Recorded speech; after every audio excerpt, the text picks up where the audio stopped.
Ah, il mange mon œuf. Mon œuf, il était parfait. Et le chef, il a gobé comme un flambi. Il est allé nous chercher un accessoire du Moyen-Âge, le flambadou. Je vais aux toilettes. Oh le con. Mais la frite, c'est de la pomme de terre, nom de... C'est de la pomme de terre. 30 secondes. Alors attends, qu'est-ce que j'ai là? J'ai un truc dur. Ça coûte, c'est marrant, on a un petit goût salé. T'es sûr que t'as pris du sucre? J'ai pris le gros sel à la place du sucre gasson. Tu veux rentrer chez toi? J'ai pas envie de rentrer chez toi. Je veux pas rentrer chez moi. Oh là. Il est parti. C'est la catastrophe. J'ai fait fumer ma Saint-Jacques durant 72 heures avec la peau de mes couilles. 3, 2, 1, c'est parti.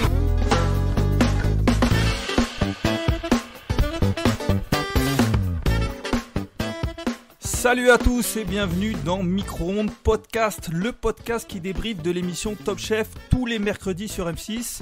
Je suis Lucas Vola et voilà, j'ai essayé de faire comme Raoul Villeroy, tout pareil. Et franchement, ça donne pas pareil, hein, vous l'avez compris. Raoul Villeroy n'est pas là, je crois qu'il avait poney aquatique ou quelque chose comme ça. Raphaël Masméjean n'était pas disponible non plus, je crois que lui, il passait son diplôme de trapéziste ou quelque chose comme ça. Donc ils m'ont laissé les rênes du podcast. Je sais pas si c'était une bonne idée pour vous comme pour moi. Mais heureusement, je suis bien accompagné aujourd'hui. Encore une fois, une équipe de choc, hein, avec d'un côté Sébastien Polomeni. Salut Seb. Salut Lucas, salut Ben, salut à tous. Et oui, encore pas, t'inquiète pas, ça va bien se passer. Bon, nickel, ça va bien se passer. Ben, j'espère. On aura aussi Benjamin Montanet. Salut Benjamin. Salut, alors c'est Montaigne, attention, hein, ça va, Montaigne. on rigole pas. Et salut Seb, ouais, salut Seb, salut Lucas. Bah, c'est bon, je vois que tu as réussi à faire ce que tu voulais. Tu as écarté Raph et Raoul. T'es devenu un peu, c'est un peu l'usine au goût de micro-ondes, quoi, en fait. Ah là, clairement, je vous le dis, plus personne ne me reprendra les rênes. Désormais, je présenterai toutes les émissions à partir de maintenant. Je vais essayer d'abord de ne pas faire de faute de prononciation sur les noms de famille. Donc Montaigne. C'est pardonné. C'est gentil. Bon, messieurs, on va débriefer donc l'émission d'hier, hein, de Top Chef. Nous, on enregistre le jeudi, donc ça sera l'émission d'hier pour nous. Une belle émission, je ne sais pas, avant de commencer, messieurs, qu'est-ce que vous en avez pensé avec deux épreuves? Seb, l'émission, rapidement, t'en as pensé quoi? Super émission. Anne-Sophie Pic, c'est super déjà d'avoir déjà des femmes étoilées, il n'y en a pas beaucoup. Multi-étoilées, encore moins. Et elle a été hyper souriante, hyper calme, hyper avenante avec tous les candidats. C'était génial. Et après, l'épreuve d'Éric Fréchon, c'était super parce que l'œuf, tu l'utilises pas, tu l'utilises tous les jours, mais en général, il est rarement mis en valeur. C'est soit le blanc, soit le jaune pour t'aider dans les préparations, mais rarement dans son intégralité. Donc, une belle émission au total. Ben, pareil, un bon moment. Ouais, belle émission, et d'accord avec Seb, Anne-Sophie Pic, vraiment nickel, pas dégoulinant de bons sentiments, des compliments, mais aussi ça veut dire quand ça allait pas trop, vraiment. J'ai vraiment bien aimé ce chef que j'avais pas vu souvent, donc ouais, une belle émission. Eh bien, nickel. Ben, alors, on va rentrer un petit peu plus dans le détail dans 30 secondes.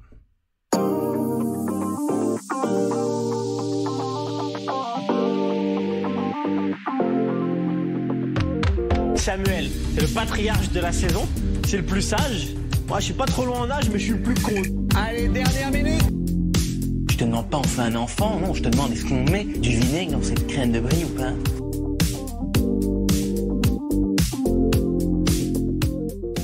Messieurs, on va donc rentrer dans le détail de cette émission. Alors, on commence par le début avec cette épreuve numéro 1. Seb et Ben, vous en avez parlé un petit peu. Une épreuve surtout imaginée par Anne-Sophie Pic. Alors, l'épreuve, c'était la cuisson dans un contenant naturel. Les candidats se sont plutôt bien défendus, on va dire. On va commencer par la fin, forcément, la victoire de Sarah avec cet oignon, cette cuisson dans l'oignon avec un chutney, jus de coque, moule, de la poitrine fumée. Voilà, commençons par celle qui l'a emporté. Ben, qu'est-ce que tu as pensé déjà de ce plat et de cette victoire? Ah bah, dès le départ, moi, c'est vraiment le plat qui me plaisait le plus. Donc voilà, moi, je trouve que c'est totalement mérité. Je pense que ce qui a vraiment fonctionné, c'est qu'elle a vraiment confié son oignon, et le fait de plonger sa cuillère et de prendre en même temps un peu d'oignon, de la coquille, on va dire, ça a dû vraiment être quelque chose de très intéressant. Et les goûts, voilà, ça marche toujours, hein, la poitrine fumée, le bouillon de coquillage. J'ai trouvé ça vraiment très intéressant, avec la petite tuile de sarrasin pour le croustillant. Donc, je pense totalement mérité par rapport les trois autres n'ont pas démérité, mais je mettais vraiment Sarah au-dessus avec ce plat. C'est pareil au moment de voir les plats, les présentations de tous les candidats. C'était Sarah que tu mettais favorite? Ouais, Sarah et Mohamed, de toute façon, comme l'a dit Ouais. bon Ben et comme l'a dit le chef, Mohamed aussi, son potimarron, il avait l'air super Mm. beau. Mais c'est vrai que Sarah, elle avait apporté un petit peu de brillance avec cette huile. Elle a lustré son oignon et comme l'a indiqué Ben, je pense que la différence, ça s'est fait que l'oignon était un petit peu confit par la cuisson et que le chef, au fur et à mesure qu'elle dégustait, elle pouvait gratter quelques couches à l'intérieur. Et du coup, ça apportait une saveur particulière au plat. Et donc, on est rentré bien dans le thème de l'épreuve qui était l'étuvée moderne, donc à savoir que le contenant devait imprégner de sa saveur le plat. Ouais. Alors moi, Et pour être alors, honnête, ouais, Ben, vas-y. vas-y, non, non, vas-y, je te laisse Moi, parler. pour être Je honnête te dirai avec après. vous, voilà, vous dites tous les deux que vous l'avez vu comme favori avant la dégustation, forcément. Moi, quand elle a commencé à annoncer son plat, sa recette, j'étais sceptique un petit peu. Je me suis dit, cuire dans l'oignon, alors voilà, avec ma faible expérience de cuisinier, hein, bien sûr, mais je me disais, est-ce que ça va le faire? Bon, au final, ça l'a fait, mais c'est vrai qu'au moment où elle annonce sa recette, je me dis pas que c'est une recette faite pour gagner. Toi Ben, c'était vraiment, c'est ce que tu allais dire, c'était vraiment la recette pour gagner. Pour gagner, peut-être pas, mais justement, voilà, avec toute l'association, c'était des goûts assez classiques, mais la réalisation était vraiment nickel. Et voilà, donc d'avoir vraiment la présentation et le goût ont fait que voilà, la combinaison a fait passer, a fait gagner. Après, oui, c'était peut-être des goûts un peu classiques, mais hyper bien réalisés, hyper bien, une super belle association. Donc voilà, on dit souvent c'est le goût, et en plus là, il y avait la présentation plus l'oignon vraiment confit comme il fallait. Donc je pense que voilà quoi, tous les atouts étaient là pour qu'elle remporte cette épreuve. Voilà, donc elle remporte cette épreuve et en plus elle nous offre ce point pickles. Hein. On vous en a parlé la semaine dernière. Toutes les semaines il y avait un Pickles point brûlé, pickles. hein, au départ. En plus pickles brûlé, exceptionnel. Ça c'était un point pickles qu'on n'avait pas eu encore cette saison. Donc point pickles brûlé. Elle avait tout bon Sarah. Et maintenant on va forcément aborder un petit peu le plat de Mohamed. Encore deuxième. Ça commençait. Alors à ce moment-là, il remporte l'épreuve d'après, mais on va rester sur cette première épreuve. Au moment où Mohamed finit deuxième, on se dit ça commence à faire beaucoup, non Seb? Ouais, et lui aussi, il le sent aussi, parce qu'il en peut plus, quoi. Il en a marre, ça va Ouais. faire 4-5 fois qu'il finit deuxième. Au moins, pourtant son plat, il y avait le même trait que sur celui de Sarah, c'est-à-dire qu'il a eu l'intelligence de pré-cuire le potimarron, parce que potimarron, c'est déjà une peau assez épaisse, plus une chair épaisse. S'il ne l'a pas fait, comme l'a fait Mathias, ça n'aurait pas marché. Mm.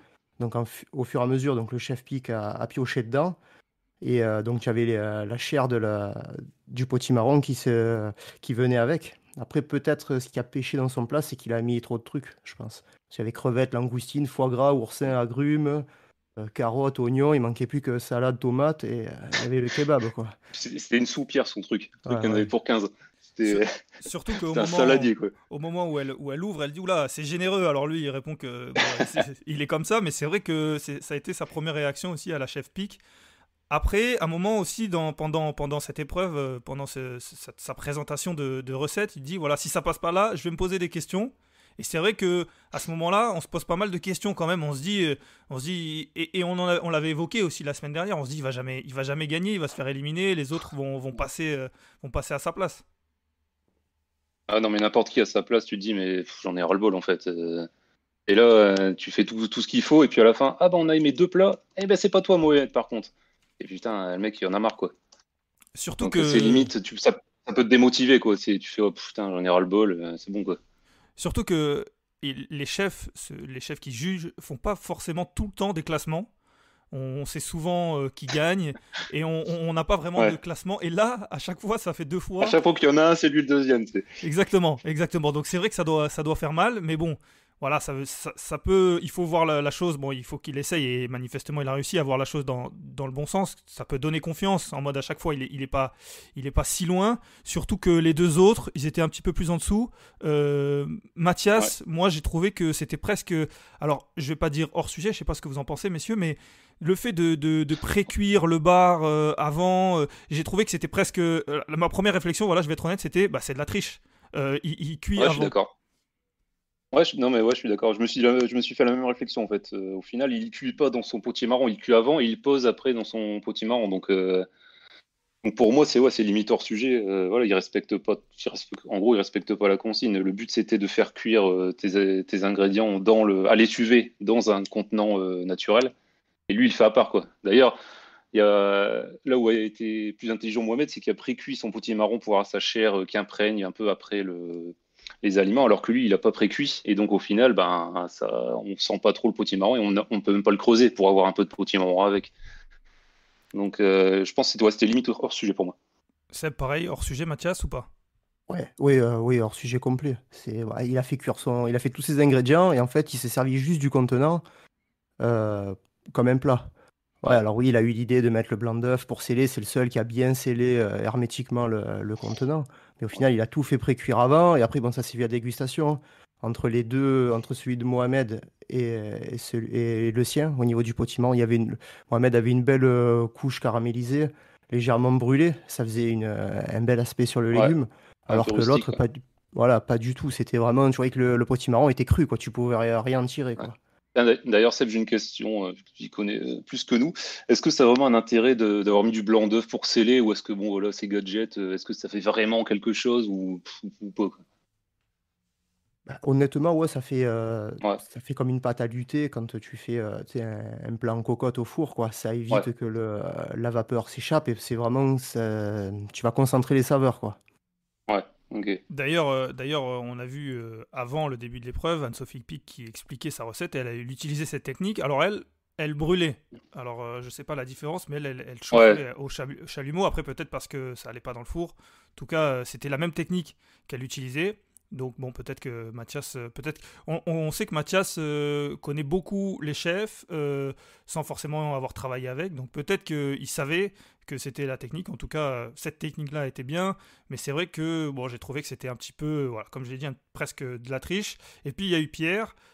Pierre, voilà, avec sa noix de Saint-Jacques avec concassée de tomates, poivron, cuisson à la braise, c'est un des seuls, c'est le seul qui a fait une cuisson un peu différente, ouais, mais c'est pas passé pour lui. non. Hop, alors, présentation super, par contre, comme ça, dans le charbon, avec le petit fil un peu cousu à défaire pour ouvert.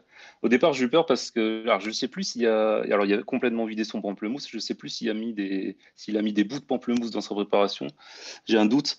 Mais le Non, fait je pense d'avoir pas. vraiment bien. Non, ouais, ouais, voilà. C'est parce que le fait d'avoir bien creusé son pamplemousse, ça a enlevé de l'amertume, vraiment de l'amertume. Ça a pas pris le dessus, quoi. Parce que je pense que s'il y avait laissé trop de pamplemousse à l'intérieur, sur le tour, ça aurait vraiment été trop amer, je pense. Seb, pour toi, qu'est-ce qui manquait peut-être à Pierre pour, alors si ce n'est gagner, mais se démarquer un peu plus?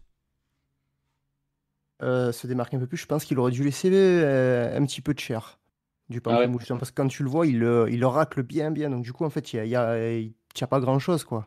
La cuisson était géniale. Après, il nous a un petit peu arnaqué. Quand il a dit, je vais envoyer la couture, je me suis dit, ah, bah, ça va, il va le coudre sur tout le tour. Il a mis juste un pauvre fil pour tenir le Ouais. capuchon. Bon, c'était malin. Mais ouais, s'il aurait laissé, peut-être que du coup, ça aurait apporté encore un tout petit peu plus d'amertume et peut-être que ça aurait pu faire la différence. Parce qu'au final, comme d'habitude, c'est le seul qui a pris le contre-pied, pas de cuisson au four, il l'a mis dans les Mhm. braises. Et la présentation était sympa dans cette espèce de petit bol avec le charbon. C'était vraiment sympa.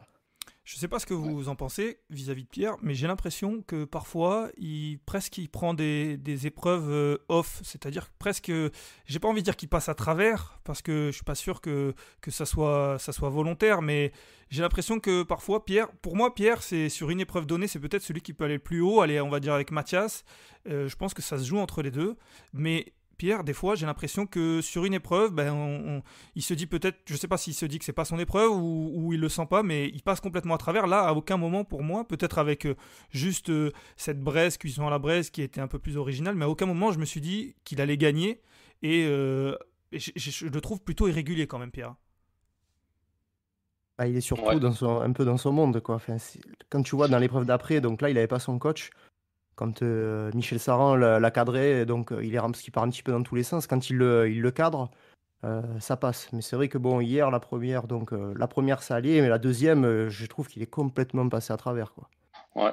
Ouais, la deuxième, il y a vraiment. Ouais, il part dans tous les sens. De toute façon, tu le vois dès le début, il souffle, il fait ah, putain, et hop, il part dans tous les sens. Tu dis heureusement qu'il est cadré parce que sinon il part, il se foire quoi en fait.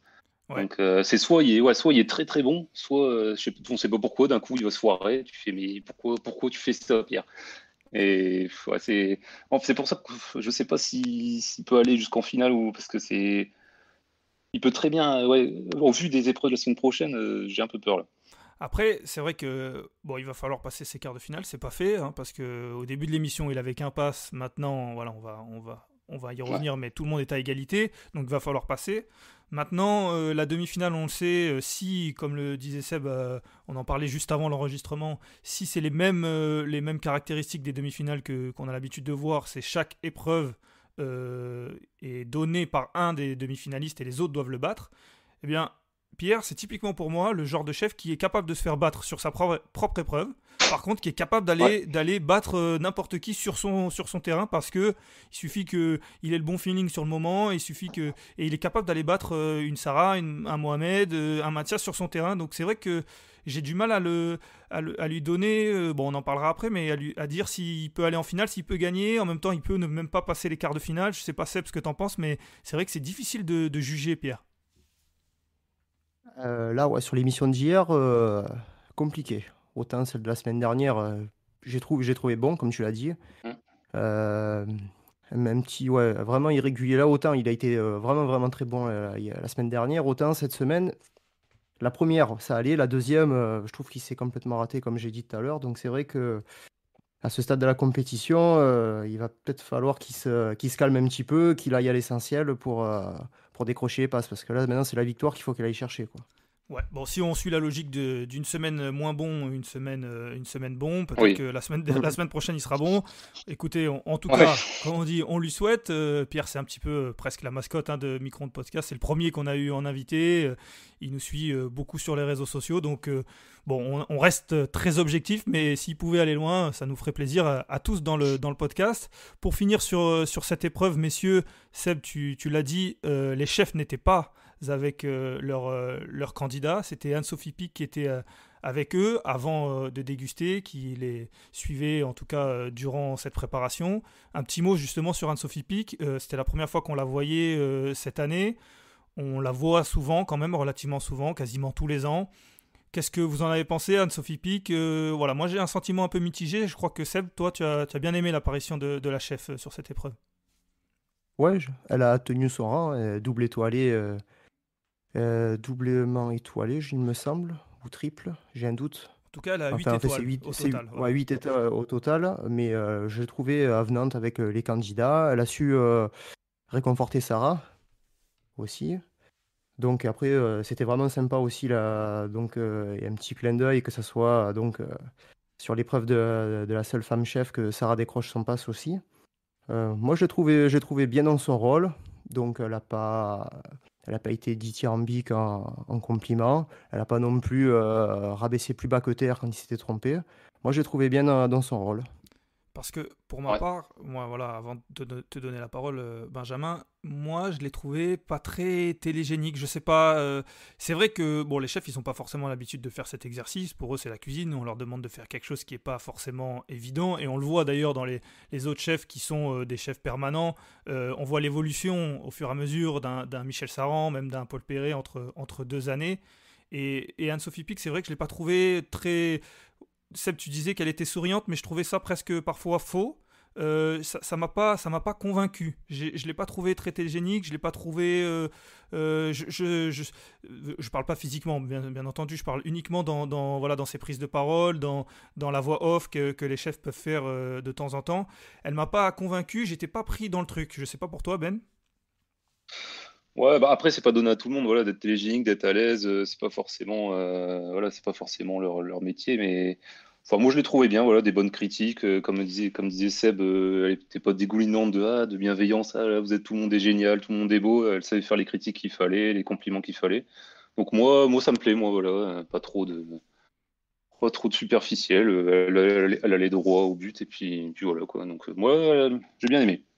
Après, comme tu le disais, Lucas, excuse-moi, c'est vrai que bon, normalement, tu es dans ta cuisine, tu es pépère, tranquille, tu travailles avec tes commis. Là, c'est sûr que ça va pas être évident d'arriver sur un plateau, 3 projecteurs dans la gueule, 2 caméramans, un mec qui tient le son. C'est vrai que bon, c'est vrai que, comme le disait Ben, c'est pas donné à tout le monde, quoi. Alors je suis d'accord, c'est vrai, et c'est pour ça que, encore une fois, je vais préciser, c'est pas forcément un reproche que je suis en train de faire parce que c'est très difficile, c'est un métier et ils font déjà très bien le leur, on va pas leur demander de faire très bien tous les autres métiers. C'est juste que c'est vrai qu'en toile de fond, pour être honnête, peut-être que, voilà, par exemple, Hélène Darroze, on sait que ça fait très longtemps qu'elle est là. Je suis pas sûr que l'idée de la production soit de la remplacer, elle fait le travail, il n'y a pas de souci. Mais si venait l'idée de remplacer Hélène Darroze, forcément, pourquoi pas se tourner vers une femme. Malheureusement, il n'y en a pas énormément de Françaises qui sont sur le devant de la scène. Et donc, Anne-Sophie Pic fait partie des candidats, même si, encore une fois, je ne suis pas sûr que ça soit l'idée de la production. Et donc, du coup, en regardant ça, je me suis dit, est-ce que Anne-Sophie Pic pourrait prendre la place d'Hélène Darroze et honnêtement, je préfère Hélène Darroze qu'Anne-Sophie Pic. Après, encore une fois, c'est qu'une épreuve, c'est sur la durée d'une saison. Hélène Darroze, ça fait très longtemps qu'elle est là et donc forcément, elle a pu progresser. Mais je ne suis pas sûr, par exemple, que ça soit une amélioration de passer d'Anne-Sophie Pic à Hélène Darroze, même si, encore une fois, c'est une idée qui vient dans ma tête uniquement, mais je ne sais pas ce que vous en pensez. Ouais, oui, ouais, c'est vrai, ouais. Après, comme tu dis, Hélène Darroze, elle est là depuis tellement d'années en essayant de me rappeler les chefs féminines qui sont déjà venues, je vois pas qui peut la remplacer et être aussi à l'aise, en fait, tu vois, être à ce niveau, on va dire. Ce sera forcément un peu en dessous, elle tente de se mettre à l'aise, voilà, d'avoir les habitudes, comme disait Seb, les pros jouent dans la tronche, tout ça. Donc je pense que ouais, voilà, il y a pas grand monde qui pourrait remplacer ça. Là, Hélène Darroze en féminin, je veux dire. Donc, mais bon, voilà, tout s'apprend, voilà, c'est pas donné à Oui. tout le monde, comme on disait, quoi. Ouais, après, il faut voir dans la nouvelle mouvance, on va dire. On aura un aperçu la semaine prochaine avec Stéphanie Lequelec. Ouais. Voir après, est-ce que si c'est aussi dans leur intérêt, est-ce qu'elles ont envie de quitter leur métier pour passer. Parce que bon, je pense que Top Chef, ça doit prendre quand même pas mal de temps dans leur planning. Donc, est-ce qu'elles peuvent se permettre de quitter leur poste pour passer à la télé, quoi, aussi. Ouais. Ce sont des questions forcément qu'il faudrait qu'elles se posent si jamais l'idée venait. Mais encore une fois, je le répète, c'était une idée qui sortait de ma tête uniquement. Et j'ai compris, messieurs, vous n'étiez pas forcément convaincus. Oui, Ben, tu veux terminer? Je disais, après, on pourrait la remplacer par un homme. Voilà, on a vu, voilà, Glenn Biel, il serait nickel. Mais bon, voilà, 4 jurés hommes, bon, ce serait pas génial pour la répartition. Mais c'est sûr que moi, je verrais plus un homme remplacer Hélène Darroze de tous les chefs qu'on a vus. Il y a plus, les hommes me plaisent plus, pas parce que voilà, je suis un homme, pouvoir aux hommes, mais ils ont l'air plus à l'aise que les femmes en général. Là, dans les épreuves qu'on a vues, dans les coachings, j'ai trouvé les hommes plus à l'aise quand même que toutes les femmes qu'on a vues. Ouais. Après, c'est vrai que pour conclure sur ça, on va vite passer ensuite à l'épreuve numéro 2, mais c'est vrai qu'on parlait de Glenn Biel et j'ai eu l'occasion déjà de le dire dans le podcast, notamment avec Raphaël. Je trouve qu'il est trop dans le credo de Philippe Etchebest et que d'avoir deux chefs dans ce style-là, dans une même émission, ça peut faire un peu trop. Et donc, du coup, si c'était Hélène Darroze, parce que c'est l'idée avec laquelle on est parti depuis tout à l'heure, mais qui venait à partir, j'ai du mal à imaginer que ce soit Glenn Biel, même si, comme tu le disais, c'est vraiment, il a fait quelques apparitions, je crois 3 cette année, et il a été très bon à chaque fois. Bon, enfin, en tout cas, Hélène Darroze, elle est là, elle n'a pas prévu de partir, et surtout qu'on enchaîne voilà, sur l'épreuve numéro 2, et écoutez, c'est le candidat de sa brigade, Mohamed, qui s'impose. Alors, l'épreuve, c'était au Bristol, donc un célèbre hôtel-restaurant étoilé dans Paris. Éric Fréchon, qui en est le chef, qui proposait aux candidats de faire tout simplement, entre guillemets, un œuf. Et il fallait que cet œuf-là soit cuit, en tout cas cuisiné d'une façon qui est nouvelle, innovante. Éric Fréchon disait il faut que ça soit un œuf que je n'ai jamais vu, que j'ai jamais mangé. Alors, avant de commencer sur l'épreuve, messieurs, j'ai juste un petit mot pour revenir sur Éric Fréchon qui expliquait, alors vous savez, pour ceux qui n'ont pas eu l'occasion de voir l'émission d'hier, les chefs à chaque fois, ils proposent leur épreuve et ensuite ils expliquent une recette qui est en lien avec l'épreuve ou qui est la recette que les candidats doivent refaire, par exemple. Là, c'était donc le chef et l'œuf, le chef Éric Fréchon et l'œuf. Et c'était un œuf, il explique comment l'idée de cette recette lui est venue et que c'est un stagiaire qui s'est trompé en mettant l'œuf dans un congélateur et pas dans le frigo. Alors, il raconte l'histoire en disant que c'est magnifique et que ça a été totalement innovant, qu'il a pu faire cet œuf en le décongelant et tout ça.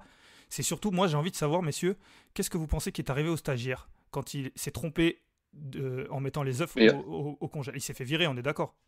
Il s'est fait défoncer. Ah non, mais ouais, il s'est fait défoncer. Ouais. Bon, Le on est mec, il d'accord. s'est fait virer et après Fréchon, il a fait ouais, bah regardez, j'ai une super idée, j'ai congelé un œuf et puis j'ai fait une super recette.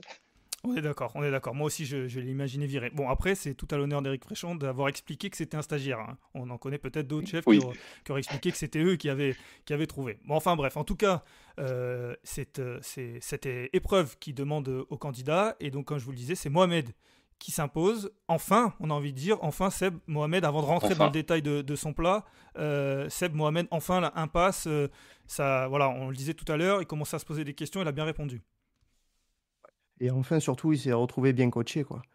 Parce que Voilà, ouais. quand il commençait à patauger dans la semoule avec son caviar de blanc d'œuf, il a dit je laisse tomber, je laisse tomber. Enfin, Hélène Darroze a sauté sur l'occasion pour le rebooster et le remettre dans le droit chemin, quoi. Je pense que c'est ce qui a fait la différence. Justement, toi, on en parlait, je m'en suis rappelé la semaine dernière, tu parlais de Mohamed et tu disais que peut-être que Hélène Darroze le coachait pas forcément comme Mohamed devait être coaché. Là, quand tu as vu ça, tu t'es dit, allez, ça y est, enfin, voilà Hélène Darroze qui assume bien son rôle de coach et c'est ça qui a fait la différence pour toi. Ben, c'est ça toujours, hein. Quand tu regardes Michel Saran ou Philippe Etchebest, ou même Paul Perret, à chaque fois, ils vont demander la recette. À chaque fois, bon, et les autres vont dire ah oui, d'accord, mais tu devras rajouter peut-être ça, il faut que tu rajoutes un petit peu plus d'acidité ou un petit grain de folie. Et à chaque fois, Hélène Darroze, c'est ah oui, c'est parfait, j'adore, machin. Elle le remet jamais en question. Et peut-être qu'un bon coup de pied aux fesses de temps en temps, ça peut pas lui faire de mal. Donc là, elle l'a juste reboosté. Son idée, elle était top. Et c'est le seul qui a pas fait de jaune d'œuf cuit au soja. Et sa recette avait l'air vraiment. Enfin, moi, au visuel, c'était ma préférée sur cette épreuve-là. Justement, cette recette, Ben, tu as été convaincu. Alors, on va la rappeler, c'était un œuf mollet qu'il a vidé de son jaune d'œuf pour en mettre Ouais.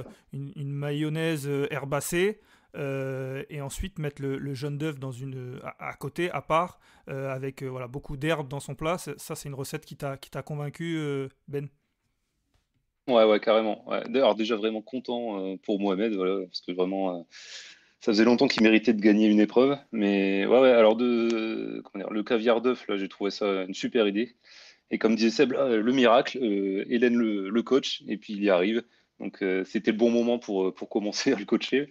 Mais ouais, ouais, le visuel, la réalisation, d'avoir remplacé ce jaune d'œuf par un peu ce coulis aux herbes mayonnaise, j'ai trouvé ça vraiment super.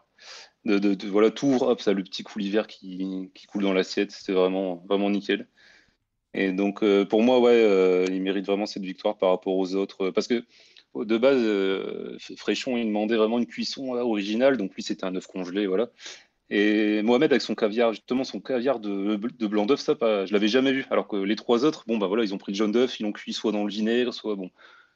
Pour moi, c'était quelque chose qu'on a déjà vu assez souvent ces dernières années. Alors que lui a vraiment essayé quelque chose avec le blanc d'œuf, ce caviar, qui a vraiment, qui l'a fait vraiment passer au-dessus, on va dire.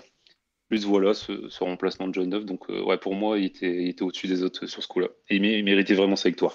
Pour toi, si je te comprends, c'est presque le seul qui était dans le thème.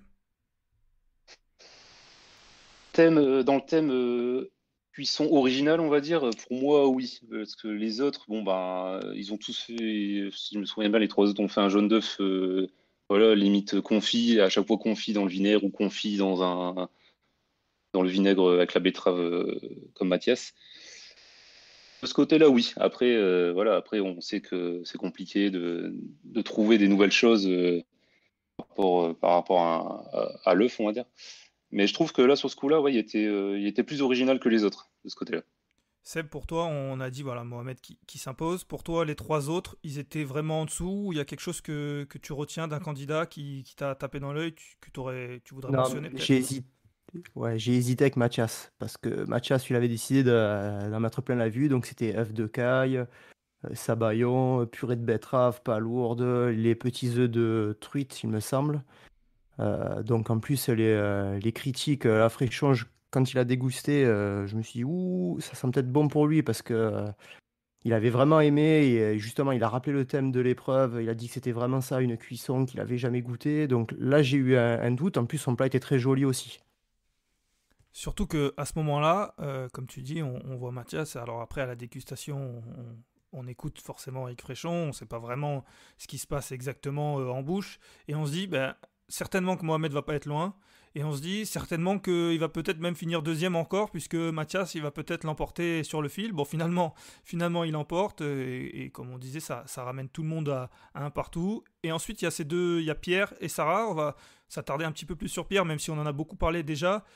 Il est passé à travers cette épreuve, il tente un trompe-l'œil d'œuf au plat. C'est pas une mauvaise idée sur le papier. Moi, quand il la raconte, je me dis pourquoi pas. Et puis après, j'ai l'impression que la réalisation est un peu plus compliquée. La carbonara qui n'en est pas vraiment une. Il prend de la poitrine fumée qui n'est pas fumée. Là, on a l'impression que, ce que je disais tout à l'heure, il perd un peu ses moyens. Il est passé à travers cette épreuve. Ben, je sais pas si c'est la même impression que tu as eue. Ouais, comme tu dis, voilà, comme Pierre, quoi. Il commence et puis il commence à... Alors, l'idée de base, le faux plan trompe-l'œil, moi, ne m'a pas trop séduit parce que bon, j'ai pas trouvé ça très original. Et puis, comme tu dis, voilà, il commence à perdre ses moyens. Voilà, la poitrine, il se trompe, il prend pas de la fumée. Il y avait pas de goût, il y avait pas de goût incroyable, d'association incroyable, tu vois. C'était du blanc d'œuf, bacon, oignon, avec des couteaux. Bon. C'était pas sa meilleure invention, on va dire. Mais ouais, non, mais ça m'a pas trop séduit, son plat. Seb, pas convaincu non plus par l'idée de base uniquement déjà? Non, l'idée de base, non. Les trompe-l'œil, on en a vu, revu. À ce stade de la compétition, bon, c'était pas sur ça. Et après, voilà, tu as toutes les galères qui s'enchaînent. Le chef qui trouve pas que sa recette est top. Il trouve pas le goût de fumée, il se trompe sur la viande, il rajoute de l'andouille, il rajoute de la crème. Après, quand les éléments s'enchaînent comme ça, tu sais que ça va pas passer, Ouais. quoi. Quand t'es obligé de rajouter des trucs au fur et à mesure pour te dire, faut rapporter quelque chose, c'est que ton idée de base, elle est pas géniale. Et pourtant, à la dégustation, j'ai pas eu l'impression que le chef, Éric Fréchon, a trouvé que ce plat était complètement en dessous des autres, je sais pas. Après, c'est un sentiment personnel. Moi, Oui. j'ai senti en dessous, quoi. Pour moi, c'était Mohamed Mathias, pardon, et après, tu avais Ça, Pierre ouais. en dessous et Sarah décrochée. Donc Seb, tu mets Sarah vraiment, vraiment en dessous de Pierre, carrément. Ouais. Pourquoi? Parce que Ouais, alors, ouais. on va rappeler Sarah, elle tente une royale Ouais. d'œuf avec Céleri. céleri, des moules.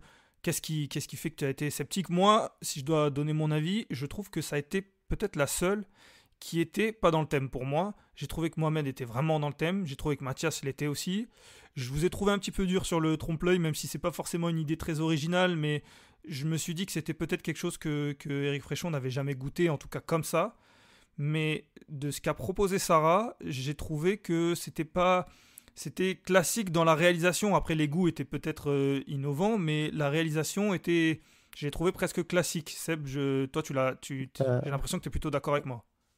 Ouais, tout à fait, parce que c'est cuisson innovante. Une royale, il n'y a rien d'innovant, quoi. Mm. Ça a été vu, revu. Après, moi, ce que j'ai eu peur, et on en discutait pendant l'émission, c'est que moi, c'était par rapport à son céleri rémoulade qu'elle a mis sur sa royale chaude. Moi, j'ai eu peur qu'en fait, ben, le céleri donc, s'imprègne de la chaleur et qu'il ramollisse. Le céleri ramolli, bon, c'est pas top niveau goût, quoi. Et d'ailleurs, au montage, en tout cas, on a vu beaucoup Paul Perret parler du céleri, dire qu'il doutait de ce que ça pouvait donner. On a vu Sarah qui disait non, je pense que ça va aller, j'assume mon choix, je continue là-dedans. Et souvent, ça, c'est quand même le signe de quelque chose qui va mal se passer à la dégustation. Bon, on l'a pas eu, mais c'est vrai que je me suis dit, bon, peut-être que c'est vraiment ce qui va ressortir à la dégustation, parce que quand ils mettent quelque chose en avant au montage, et c'est normal, on l'a souvent à la fin. Bon, en tout cas, ça c'est pas ressorti, mais c'est vrai qu'elle elle s'est pas transcendée sur cette épreuve. Ben, pour toi, Sarah, vraiment en dessous des trois autres, en tout cas, vraiment jamais dans la gagne, en tout cas. Oui, non, ouais, comme c'est Seb ou toi qui disais ça, la royale, bon, bah voilà, on connaît tous. Peut-être ça aurait été même, il aurait peut-être mieux valu que ce soit qu'elle fasse une soupe, comme il avait dit, si ça prenait pas, si Père avait dit, voilà, ça va être une soupe, peut-être limite, ça aurait peut-être été plus original qu'une royale avec du céleri en dessous et un jaune d'œuf au milieu, quoi. Donc, non, pas convaincu par les goûts et pas convaincu par la présentation non plus. Et on revient sur ce qu'on disait sur Sarah, et on a pu le dire lors de plusieurs émissions, et un petit peu à l'image de Pierre, Sarah, elle est pareil, j'ai l'impression qu'elle est un petit peu irrégulière, j'ai l'impression qu'elle est capable d'avoir un coup de génie, de battre tout le monde, et dans la même émission, on a vu peut-être les deux aspects de Sarah, c'est-à-dire que sur un quart de finale où ils sont 4, elle est capable de battre tout le monde, de régler tout le monde sur l'épreuve numéro 1. Et ensuite, pareil, même disposition à 4, elle est capable de passer totalement à travers. Et un petit peu à l'image de Pierre, j'ai du mal, je ne sais pas ce que vous en pensez, à juger Sarah à la lumière de ces 4-là. Bien sûr qu'elle fait partie sur cette saison de Top Chef des meilleures, puisqu'elle est dans les 4, mais si on doit donner un vainqueur, on aura l'occasion peut-être d'en parler plus tard, mais Sarah, j'ai du mal à donner un classement. Elle est insaisissable pour moi, j'ai l'impression. Je sais pas, Seb, ce que t'en penses? Ouais, aussi. Parce que franchement, ça fait quoi? Elle a gagné combien? 3 ou 4 épreuves, je pense. Facile. Ouais, elle a dû faire Mais elle partie s'est vautrée. des candidats qui Ouais, a gagné le mais plus elle s'est d'épreuves peut-être cette année, hein. ouais, c'est ça. Mais elle s'est vautrée autant de fois, quoi. Donc, il n'y a pas vraiment de régularité. Si c'est le bon jour, si elle a le feeling, si elle a d'un coup une idée, ou si Pierre Perret la guide dans un chemin, elle va avoir l'idée de génie, et là, elle peut tous justement avec cette idée, elle peut tous les mettre au pli. Après, voilà, sur la continuité, sur le reste, vu que c'est elle, si ça passe en demi, donc il va falloir qu'elle choisisse une épreuve. Et après, en finale, si ça passe, faut diriger une brigade. Donc, Compliqué. je sais pas, c'est compliqué là. Après, c'est vrai que, voilà, pour se projeter, c'est vrai que, comme on disait, elle a eu des coups de génie, elle a eu des épreuves où elle est passée à travers, mais ces coups de génie sont quand même assez réguliers. Je veux dire, elle n'en a pas eu un tout début d'émission, de saison, puis un 3 mois plus tard. J'ai l'impression que c'est régulièrement qu'elle gagne une épreuve comme ça, un petit peu de temps en temps. Et du coup, la semaine prochaine, si on se projette rapidement, avant de le faire plus en détail tout à l'heure, la semaine prochaine, il y aura 3 épreuves. Je me dis que au moins sur une de ces 3 épreuves, elle peut sortir ce fameux coup de génie et du coup l'emporter. Il lui faut plus qu'un pass. Je sais pas, Ben, est-ce que tu vois Sarah passer? Je la vois. Ouais, je sais pas. Autant je vois Mathias passer parce que voilà, je le vois bien passer. Mais autant les 3 autres, je pense que ça peut être assez serré entre les 3 quand même. J'ai l'impression que Sarah, si elle a pas, si quand elle a la recette, quand elle a le thème, elle a pas ses idées tout de suite. Elle a du mal à trouver les bonnes idées. Je pense qu'il suffit d'un petit caillou dans le rouage et elle est vite démotivée. Elle est vite à se démotiver. Donc c'est compliqué de donner un jugement sur ce qu'elle peut faire parce qu'on ne sait jamais ce qu'elle peut faire. Ça peut être très bien comme ça peut être pourri. Donc comme un peu comme Pierre, ouais, on sait jamais à quoi s'attendre. Donc mais je la vois, ouais, je sais pas, je la vois pas en finale quoi. Difficile, ouais. Difficile en tout cas de juger. Après, il y aura potentiellement une demi-finale. On sait qu'elle a un univers très particulier. Elle va peut-être choisir une épreuve si jamais elle arrive en demi-finale, une épreuve qui lui correspond parfaitement et qui du coup correspond peut-être pas forcément aux 2 autres. Bon, on aura l'occasion de voir ça. Dernier mot sur cette épreuve, messieurs. Je voulais noter avec vous une dernière chose. Encore une fois, alors c'est Mohamed qui s'impose. Donc, Mohamed, il l'a dit, il a travaillé avec Éric Fréchon. Et encore une fois, c'est donc un candidat qui a travaillé avec le chef qui juge qui l'emporte. Alors cette fois, Éric Fréchon a dégusté à l'aveugle. Il ne savait pas qui était qui. Mais on se dit que peut-être, et encore une fois, le fait d'avoir travaillé avec le chef, de connaître parfaitement son univers, de connaître ce qu'il aime, ce qu'il apprécie. On sait que c'est pas la première fois que ça arrive. On a vu Pierre qui avait gagné avec Yannick Aleno peut-être. Non, Arnaud Donquel. Non, donc Il y avait Chloé qui l'avait emporté sur l'épreuve du riz avec un chef avec qui elle avait travaillé, dont j'ai oublié le nom. Mais je veux dire, c'est quelque chose de récurrent. Alors même si cette fois c'est à l'aveugle et là on peut pas taxer Éric Fréchon de favoritisme, on se dit que quand même c'est un petit avantage de connaître l'univers du chef. je sais pas parce que tu vois, Mohamed, il y a vraiment tout de suite, il est parti sur son idée et je pense qu'il a vraiment fait ce qu'il avait envie de faire. Après, je pense pas qu'il s'est dit, ah, je le connais, je vais faire comme ci, comme ça, tu vois. Peut-être qu'il a pensé au caviar de blanc d'œuf pour avoir apporté un petit avantage, mais je pense pas qu'il y réfléchit et il s'est dit, ah, Fréchon, il aime bien ça, je vais faire ça. Je pense qu'il est parti sur ses idées. Puis voilà, il s'est dit, mon idée c'est ça va plaire. C'est bien parti, et puis voilà quoi. Je pense pas qu'il fait exprès de faire tel truc ou tel truc. C'est pareil, pour toi c'était pas un avantage? Ah, moi, je pense que c'est toujours un avantage. Quand tu connais celui qui va te juger, tu sais que bah, tu vas faire ce qu'il aime, forcément. Et pour moi, je pense que les champignons, il les a mis en partie un petit peu pour Fréchon. Parce que quand il fait sa dégustation, il fait ah, les champignons, bon, c'est classique, mais ça marche toujours bien. Bon, tu comprends. Moi, pour moi, on va pas dire que c'est un grand on va pas dire que c'est vraiment un avantage énorme. Mais tu sais que c'est un coup de pouce. Tu sais que voilà, c'est comme de partout, hein. Tu sais que quelque chose va marcher, bah, tu vas aller sur ce qui marche, quoi. Ouais, moi je suis plutôt d'accord avec toi. C'est vrai que c'est certainement pas ça qui lui a fait gagner cette épreuve, mais peut-être que à niveau égal ou on va dire le petit détail, bien c'est Mohamed qui l'avait pour gagner. Mais bon, en tout cas, on le saura jamais. C'est Mohamed qui l'a emporté et donc on se retrouve avec chaque candidat qui a un pass. Avant de donner des pronostics sur la suite, de parler de la semaine prochaine, messieurs, on va passer déjà à nos tops et nos flops de cette semaine.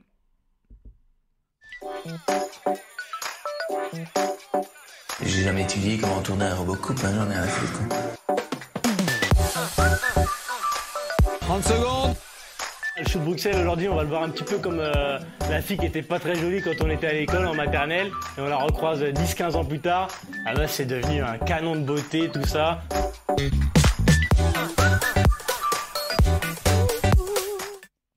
Les tops et les flops, messieurs. Alors, comme le veut la tradition, on va commencer par les flops pour finir sur une note positive. Ben, ton flop de cette semaine, c'est quoi? Moi, c'est la durée de l'émission, enfin on va dire des 3 émissions quart de finale, donc qui se finissent vers 23h20 comme d'habitude. Mais le fait d'avoir seulement 2 épreuves, je trouve ça hyper long. Je trouve qu'ils auraient pu je trouve qu'ils peuvent les raccourcir d'une demi-heure. C'est pas ça qui va changer grand-chose. Parce que quand t'as que 2 épreuves, je trouve voilà les flashbacks, on remonte la petite histoire, machin, ou l'épreuve dure en longueur. Je trouve ça vraiment trop long en fait. Quand t'as 3 fois en plus quand t'as 3 fois le même type d'émission.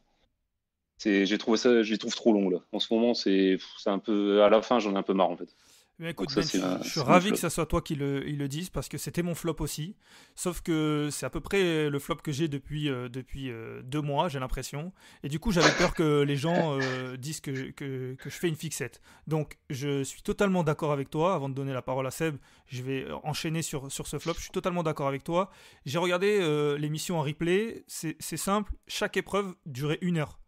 Il y avait c'était Ah non, c'est quasiment énorme, hein. une émission de 2 heures avec chaque épreuve d'1 heure, avec, comme tu le disais, des flashbacks, mais pour chacun, dans chaque épreuve. Donc ça veut dire qu'on a vu 2 flashbacks sur Pierre. Alors c'était pas exactement le même, forcément, et heureusement d'ailleurs, mais globalement, on parle de la même chose. 2 flashbacks sur Sarah, 2 flashbacks sur Mohamed. Au bout d'un moment, ça fait beaucoup.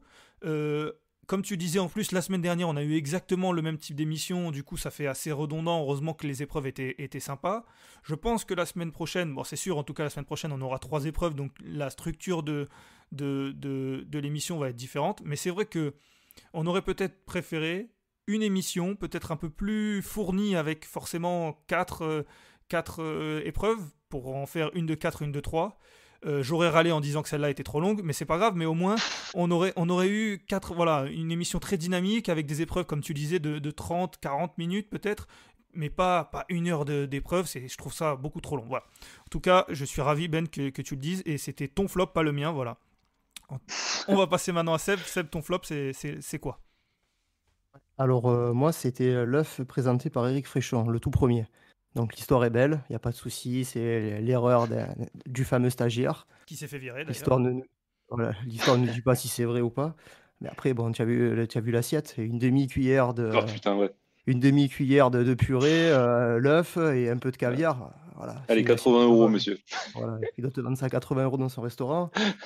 Comparé, bon, la deuxième assiette, autant ça allait, avec la meringue et tout, mais comparé à la noix de coco d'Anne-Sophie Pic au tout début d'émission, il se foutrait légèrement un peu de notre gueule, quoi. Ouais. C'est C'est ça, vrai. en fait, quand tu fais le comparatif avec la noix de coco, le truc hyper travaillé, creusé, elle a poncé ton noix de coco, tout est cuit dedans, et lui, il te sort, tiens, un œuf congelé, une cuillère de caviar et une purée de chou-fleur. Allez, bon app. Mais c'est peut-être pour Ouais. ça qu'il a donné une deuxième recette en milieu d'épreuve, hein. Je me suis demandé d'ailleurs, parce que c'est rare que la production fasse ça. Et là, en milieu d'épreuve, Éric Fréchon qui a donné une deuxième recette, peut-être qu'ils se sont rendus compte qu'ils se foutaient un peu de notre gueule avec sa première recette, qu'il nous en donne pour notre argent. Après, je suis d'accord avec vous, messieurs, que quand on paye le plat, on n'a que celui-là, on n'a pas la deuxième. Mais bon, c'est un flop qu'on peut comprendre. Je m'étais pas fait la réflexion, mais je suis assez d'accord avec toi, Seb. Bon, passons au top, messieurs. On va rester avec toi, Seb. Ton top sur l'émission d'hier. Eh ben, pour rester, j'ai bien aimé l'épreuve de l'œuf. Parce que comme j'ai dit tout à l'heure, c'est vraiment pas quelque chose qui est utilisé dans sa globalité. On a rarement l'occasion d'avoir une épreuve. Il me semble qu'il y a quelques années, quand il y avait Jean-François Piège, il me semble qu'ils avaient fait une épreuve aussi autour de l'œuf. Et franchement, j'ai bien aimé. Je suis plutôt d'accord avec toi. Je sais pas ce que tu en penses, Benjamin, mais moi je suis d'accord avec toi. Et ça va me contredire sur ce que j'ai dit la semaine dernière, puisque j'expliquais que j'avais du mal avec les épreuves assez similaires comme ça, sur un produit. Mais c'est vrai que là, c'était une belle épreuve. Ben, tu es d'accord avec Seb? Ouais, c'est vrai que voilà, un œuf, bon bah nous on le fait au plat, on fait une omelette, voilà. On n'a pas forcément les idées de l'utiliser autrement et de voir différentes façons, les façons originales de le préparer, c'était cool, ouais. Et du coup, tu peux enchaîner avec ton top, Ben. Ah oui. Ouais, ah bah moi c'est la victoire de Mohamed. Donc voilà, parce que ça faisait longtemps que je voulais qu'il en gagne une. Et je suis vraiment content pour lui. Et donc voilà, parce que je trouve qu'il est super sympa. C'est vraiment un bon gars qui est bon, technique. Donc voilà, je suis vraiment content pour lui. Et donc je trouve ça très mérité. Donc voilà, bravo Mohamed pour cette victoire. Et puis ça nous donne surtout une semaine prochaine vraiment pleine de suspense avec tout le Ouais. monde à un pas. C'est vrai que pour le Mort suspense, subite. ouais, exactement mort subite pour le suspense. C'est jamais arrivé. Ouais, c'est Ouais. ce que disait Stéphane Rothenberg et en effet c'est vrai que c'est très particulier et ça va donner Ouais. une belle émission la semaine prochaine. Moi mon top cette semaine, messieurs, je vais vous ramener au tout début de l'émission. Je ne sais pas si vous vous rappelez, on a toujours un petit peu des images des candidats dans les loges et on a vu Pierre qui imitait Stéphane Rothenberg. Ça peut être ce qu'il a fait de mieux dans l'émission d'hier d'ailleurs. On l'a dit, Pierre qui est passé plus ou moins à travers, qui a eu du mal sur les deux épreuves. Mais là, quand il a imité Stéphane Rothenberg, je l'ai trouvé très bon. On avait déjà eu un candidat, je ne sais plus si c'était Arnaud ou Thomas, qui nous le disait que Pierre était un très bon imitateur, et notamment de Stéphane Rothenberg. Je ne sais pas ce que vous en avez pensé. Hier, on l'a vu. Moi, ça m'a fait beaucoup rire. Ouais, c'était très marrant, ouais. Ouais, j'ai hésité aussi, mais c'est vrai que c'était marrant ce petit numéro. Tu vois, là, tu vois qu'ils sont détentes avant l'épreuve, tranquille. Donc, ouais, c'était sympa. Messieurs, on va repasser aux choses sérieuses. Toute fin d'émission, hier, on a vu les deux épreuves qu'on allait avoir la semaine prochaine. La première, c'était les algues. Et la deuxième, les petits pois, avec, je pense que, très certainement que Seb va m'aider, parce que je ne me rappelle plus les chefs qui présentaient ces épreuves. Et Seb, tu étais souvent très bon sur ça. Est-ce que tu te rappelles qui présentait les algues? Non, les algues, je m'en rappelle plus. Les Voilà. petits pois, c'était Les algues, je crois Je qu'ils t'ai mis disent en pas, je galère. crois, les algues ici. Ah, ils disent pas, d'accord. Ok, J'ai ils mis disent Seb en pas les galère. algues. Autant pour moi, Seb. D'habitude, t'es très bon sur Non. ça. Là, voilà, je suis déçu. Raoul est pas là, tu fais n'importe quoi. Bon, en tout cas, messieurs, les algues. Donc, ce sera une épreuve autour des algues la semaine prochaine et une épreuve autour des petits pois. On va se lancer dans un petit concours de pronostics, encore une fois, qui ne voudra strictement rien dire quand l'émission arrivera la semaine prochaine. Mais si je vous devais donner un vainqueur pour cette épreuve des algues la semaine prochaine, vous diriez qui, Ben? Moi, je dis Sarah. Par rapport à son univers, à ses idées, je pense que l'algue, ça peut bien lui aller. Elle peut avoir des bonnes idées. C'est pas forcément celle que je veux voir en finale, mais bon, je me dis que sur cette épreuve, elle peut gagner. Seb, pareil, Sarah, ou tu vois quelqu'un d'autre? Moi, je mettrais Pierre. Pierre, parce qu'il a travaillé avec Arnaud Donquel, donc, qui travaillait le poisson. Il a travaillé en Asie. Donc là, en Asie, on travaille beaucoup les algues. Donc, je mettrais une pièce sur Pierre sur les algues. Moi, je suis plutôt d'accord avec toi. Je mettrais peut-être une pierre sur Pierre. Une pièce sur Pierre, pardon. Parce que c'est vrai que il a cet univers-là, il est assez polyvalent, il peut être bon sur ça. Je pense que ça peut être pas mal, même si, en effet, Sarah, c'est relativement dans son univers. Elle pourrait, et puis, comme on le disait, elle est capable de coups de génie, même face à quatre candidats. Donc, en tout cas, ça va être serré. Et ensuite, il y aura donc cette épreuve des petits pois avec la chef Lequelec. Là, vous voyez qui, Seb, remporter, en imaginant donc que Pierre, pour toi, est passé. Donc, tu ne vois plus que Mohamed, Mathias et Sarah. Qui tu imagines prendre ce dernier pass? En tout cas, cet avant-dernier pass. Je rebondis sur ce qu'a dit Ben. Je prendrais Sarah, justement pour son univers, toujours végétal. Donc, autour des petits pois, je pense qu'elle peut faire quelque chose de bien. Sera d'ailleurs mon coup de gueule, parce que bon, les petits pois, au moment où ils ont dû tourner l'émission, c'est pas trop de saison, quoi. Oui, bon, ça, c'est vrai Parce que les compliqué. petits pois, normalement, c'est avril, c'est maintenant, quoi. C'est pas au mois de octobre-novembre quand ils ont tourné l'émission. C'est vrai, c'est vrai. En tout cas, bon, il y aura cette épreuve. Elle est tournée, elle a peut-être été tournée en avril de l'année dernière, on ne sait pas. Mais c'est vrai que j'en doute. Ben, pour toi, si donc on imagine que pour toi Sarah est passée, qui tu vois remporter ce pass sur l'épreuve des petits pois? Moi, je dirais Mathias. Mathias. Par sa technique, et puis voilà, je pense qu'il peut nous sortir des idées de préparation de petits pois originales et vraiment, je vais pas dire impressionnantes, mais qui peuvent plaire au chef. Donc je me dirais Mathias, moi. Plutôt d'accord avec toi aussi, ouais. Je pense que Mathias, voilà, on le sait, il est très bon, il est capable de sortir des plats incroyables. Et je le vois peut-être gagner cette épreuve en passant, du coup en rejoignant Pierre dans mon idée qui aurait gagné l'épreuve d'avant. Et ensuite, la dernière épreuve, on en parlait un petit peu avant l'enregistrement, ça sera certainement, on va dire, quelque chose comme une dernière chance qui ressemblerait à une dernière chance. Ce sera un face-à-face avec peut-être un produit. On nous l'a pas présenté dans la bande-annonce, donc on imagine que c'est pas quelque chose qui sort extrêmement de l'ordinaire. Donc on imagine peut-être un produit comme on peut l'avoir sur les dernières chances, travailler la tomate, travailler la pomme de terre, bon, peu importe. Et donc sur un face-à-face, vous voyez qui, messieurs? Et ce qui va me permettre de vous demander votre casting donc de ces demi-finales. Ben, tu vois qui remporter cette dernière épreuve qui, pour toi, du coup, ce serait un face-à-face Mohamed-Pierre? Ouais, moi, je dirais Pierre. Je dirais Pierre, moi.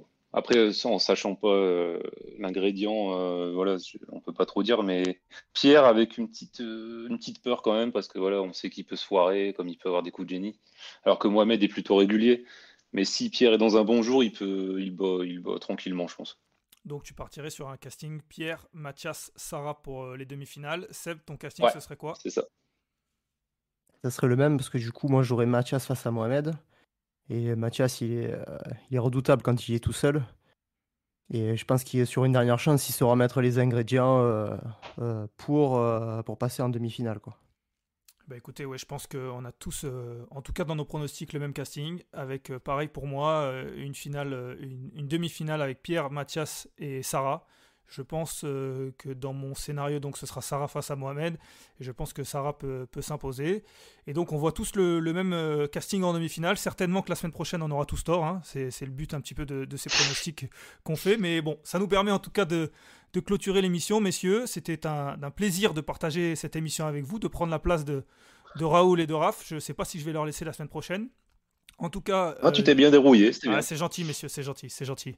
Écoutez, on fait ce qu'on peut. Il me reste un dernier travail, une dernière mission, c'est de vous dire que vous pouvez retrouver ce podcast sur toutes les plateformes, hein, sur toutes les bonnes plateformes, que vous pouvez nous retrouver sur les réseaux sociaux.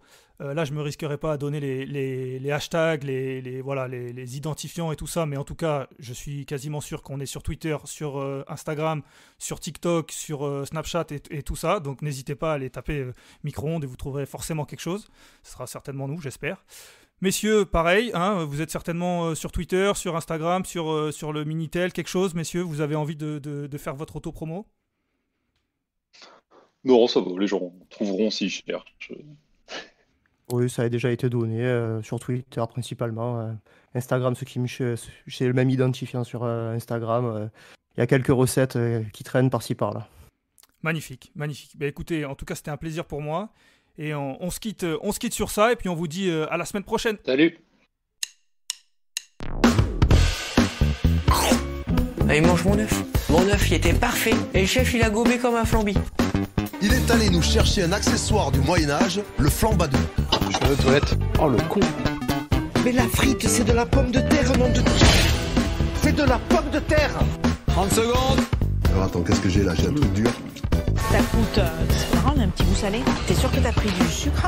J'ai pris le gros sel à la place du sucre gasson. Tu veux rentrer chez toi? J'ai pas envie de rentrer chez toi. Je veux pas rentrer chez moi. Oh là. Il est parti. C'est la catastrophe. J'ai fait fumer ma Saint-Jacques durant 72 heures avec la peau de mes couilles. 3,